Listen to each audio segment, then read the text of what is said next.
ఎప్పుడు కూడా కెరీర్కి ఏ ఆటంకాలు మనం ఎంత స్పీడ్గా వెళ్తామో అటు ఝాన్సీ గారికి కానీ మీ కెరీర్కి కానీ డెఫినెట్గా నిజంగా ఇద్దరు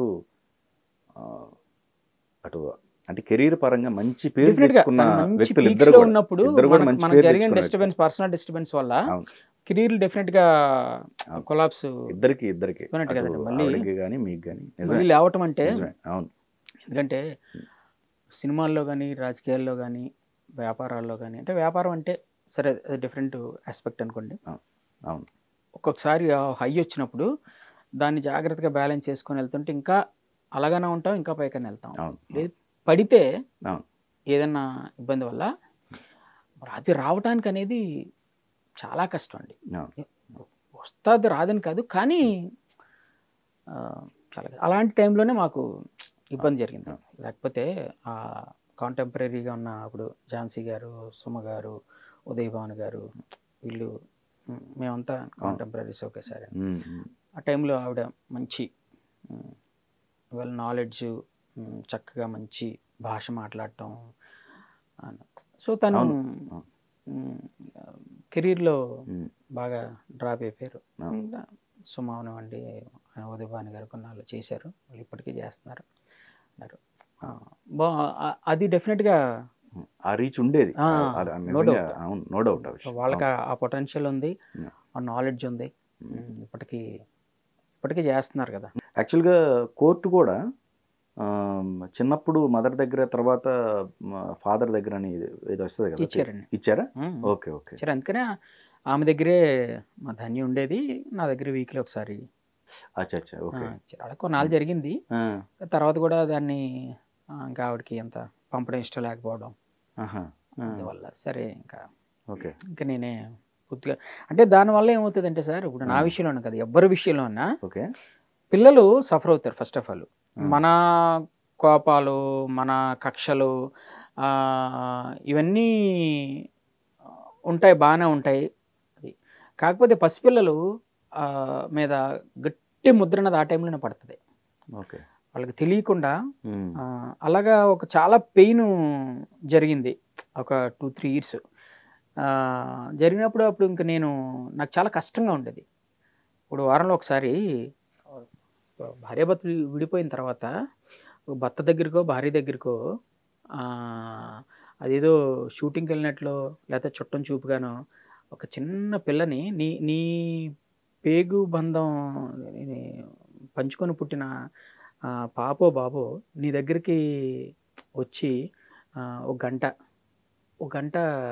మాట్లాడేసి వెళ్ళిపోవాలా, ఒక గంట ఉండి వెళ్ళిపోవాలంటే అసలు బేసిక్ రూలే చాలా అన్యాయమైన రూల్ అండి.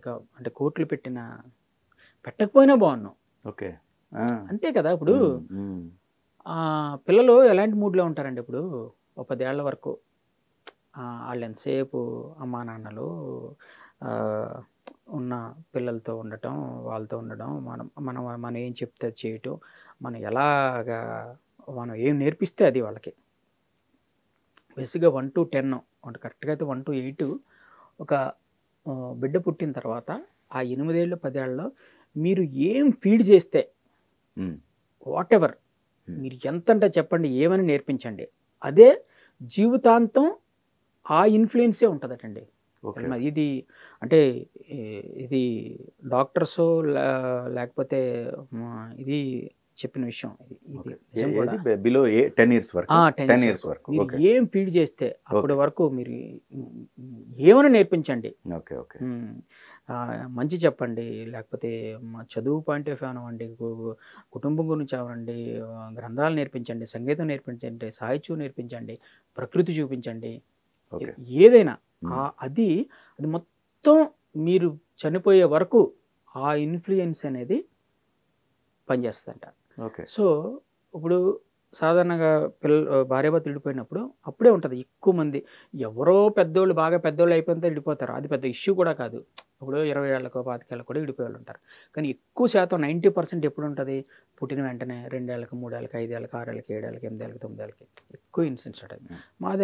మా కూడా అంతే, 4-5 ఏళ్ళ పసిపాప అప్పుడే ప్రాబ్లం స్టార్ట్ అయ్యాయి, ఇదైంది. సో అప్పుడు కోర్టు ఇలాంటి తీర్పులు ఇచ్చినప్పుడు ప్రతి వారం నా దగ్గరికి, మదర్ దగ్గర ఉండాలి బేబీ, తండ్రి దగ్గరికి వారానికి ఒక రోజు పలానా టైం నుంచి పలానా టైంకి పంపించండి అంటే అది ఎంత దారుణంగా ఉంటుందండి పరిస్థితి. అంటే ఆ ప్రిపరేషన్ రేపు కూతురు వస్తుంది, మళ్ళీ ఆ టైంలో ఆ 1 అవర్ అంటే గందరగోళం. 1 అవర్లో ఏం చేస్తామంట, 1 అవర్లో ఏంటి, ఏం నేర్పించాలి, ఏం చెప్పాలి, ఎక్కడికి తీసుకెళ్ళాలి, ఏం మాట్లాడాలి. ఇది ఇది మన పరిస్థితి, మనకు అన్నీ తెలుసు కాబట్టి. ఆ పసిపాప పరిస్థితి ఏంటి, అంటే ఇనీషియల్గా తెలియదు, తర్వాత వస్తుంది, కామ్గా ఉంటుంది, మనం ఏదైనా చెప్తే వింటుంది కానీ ఆ పసిపాప కాన్షియస్ ఉండదు. అంటే దానికి బయటికి ఎక్స్ప్రెస్ చేయలేదు, బట్ లోపలంతా తెలుసు. అమ్మా నాన్న వేరు ఉంటున్నారా, నేను ఇక్కడికి వచ్చాను, నాన్న ఏదో చెప్తాడు, సర్లే చేయాలి కదా, వినాలి కదా.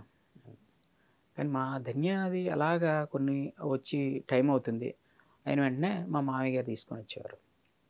బయలుదేరాలండి, టైం అవుతుందండి. టైం అవుతుంది ఏంటండి, అక్కడ మళ్ళా మనం ఒక అరగంట గంట ఎక్కువ ఉంటే నేను కొంచెం ఎమోషనల్గా ఉండేవాడిని, బాగా దెబ్బలాడేసేవాడిని. పంపించండి ఆ కూతురు ఇలా. ఒకసారి ఇంకా తెలియకుండానే ఆ పాప కళ్ళల్లో ఒక అలాగా నివురుగప్పినట్టు కన్నీళ్ళు అలా ఏడుస్తూ తీసుకెళ్ళేవారు. అలా ఎన్ని జరుగుతూ ఉంటాయి. అంటే ఇది కొన్నాళ్ళ తర్వాత ఇంకా నా వల్ల అవ్వలేదండి. పాప నలిగిపోతుంది, పాప మీద చాలా ఇన్ఫ్లుయెన్స్ పడిపోతుంది. సర్లే ఏదైతే అదే అవుద్ది, సర్లే ఆవిడ చూసుకోనివ్వండి అని చెప్పి ఇంకా అందుకే నేను ఫిల్మ్ నగర్ నుంచి ఇక్కడ శ్రీనగర్ కాలనీలో మా ఝాన్సీ గారు ఇక్కడ ఉండేవారు, పక్కనే ఫ్లాట్ తీసుకున్నాను. అంటే పాపను చూద్దాం స్కూల్కి వెళ్ళేటప్పుడు అది ఇదని. కానీ ఏదైనా చాలా ఇబ్బంది, నేను డిస్టర్బ్ అయిపోతున్నాను, పాప డిస్టర్బెన్సు తెలియకుండానే వాళ్ళు సైకలాజికల్గా వీక్ అయిపోతారు, చాలా వీక్ అయిపోతారు. సమస్య లేదు, మామూలు చైల్డ్ పెరుగుదల, మామూలు చైల్డ్ గ్రోత్, వాళ్ళ యొక్క మైండ్ సెట్కి వీళ్ళకి చాలా తేడా వస్తుంది. ఎన్నైనా చెప్పండి, చాలామంది చాలా చెప్తారు, చాలా తేడా ఉంటుంది ఇద్దరికి. దానికి బాధ్యులు ఎవరు, పేరెంట్స్గా మనమే కదా. అంటే మన ఇండిపెండెంట్ కోసం, మనం విడిపోదాం అనుకున్న కోసం, లేక ఫైనల్లీ పిల్లల మీద పడుతుంది ఎఫెక్ట్. సరే అది కొన్ని రోజుల తర్వాత నేను ఇంకా డిసైడ్ అయిపోయి, సర్లే మన పాప ఎప్పటికైనా ఎక్కడికి పోతుందిలే అని ఇంకా కొన్ని రోజుల తర్వాత నేనే వెళ్ళిపోయాను దూరంగా అక్కడి నుంచి. ఇంకా వాళ్ళు మారిపోయారంటండి తర్వాత. ఓకే, అంటే ఎంతో కొంత కన్సర్న్ ఉండి, అరే ఏదో విడిపోయాంలే, పాపనైనా చూసుకుంటాడులే, ఏమన్నా మనైనా మాఫియానా, స్మగ్లర్లా, లేకపోతే ఏమైనా కాదు కదండి. ఓకే, అదే అంటే ఆ ఒక్క విషయం, ఆవిడ విషయంలో అదే నాకు బాధేస్తుంది, చిన్న కోపం. సరే నా విషయంలో సరే ఓకే, పిల్ల విషయంలో కూడా దూరం చేసేసరే అనేది ఉంటుంది ఇప్పటికీ, కొంచెం ఓకే ఓకే పెయిన్ ఉంటుంది. ఓకే, బట్ అందుకని మళ్ళా దేవుడు కూడా పాపం ఇటు జోగినాడు బాగా నలిపేసామని మళ్ళీ ఇంక 2 ఆడపిల్లని ఇచ్చారు. సో ఇప్పుడు బాగా అంటే ఆ ఎమోషన్స్ అవనివ్వండి, లేకపోతే ఆ కలత, ఆ పెయిన్ చాలా వరకు, అరే మా ధన్య మా పెద్దమ్మాయి ఉంది హ్యాపీగా అక్కడ చదువుకుంటుంది అంటే వీళ్ళిద్దరూ అంటే కరెక్ట్గా ఇప్పుడు మా పాపకి ఇప్పుడు 4 years, ఇంకా పాపకి 2.5 years. ఓకే, ఇంకా నేను ఎప్పుడైతే మా ప్రాబ్లం స్టార్ట్ అయ్యే ఇప్పుడు ఆ ఏజ్ గ్రూప్, ఇప్పుడు ఇంకా నాకు లేదు, మా ధన్య మళ్ళీ నా దగ్గర ఉంది, లేకపోతే అదే ఫీలింగ్ ఉంటుంది. ఓకే, అలాగే హ్యాపీగా పిల్లలతో ఎంజాయ్ చేస్తూ ఉంటాను.